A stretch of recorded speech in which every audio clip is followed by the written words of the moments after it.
നിങ്ങളുടെ അകത്ത് ദൈവമിട്ട കൃപാവരമാ ഫേമസ് ആകുന്നേ.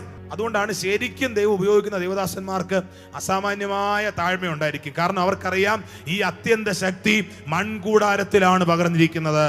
ഇത് ഞങ്ങളുടെ സ്വന്തം എന്നല്ല, ഇത് ദൈവത്തിന്റെ ദാനമാണ്. ഈ തിരിച്ചറിവുള്ളവർ ഒരിക്കലും ഡംഭിക്കത്തില്ല. ഹല്ലേലൂയ.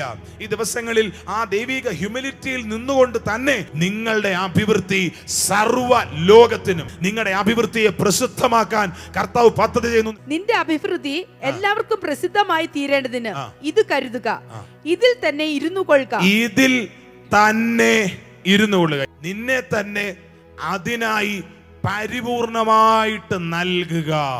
ടോട്ടൽ കമ്മിറ്റ്മെന്റിലേക്ക് വരിക, പരിപൂർണമായ സമർപ്പണത്തിലേക്ക് വരിക, പരിപൂർണമായ ഏകാഗ്രതയിലേക്ക് വരിക.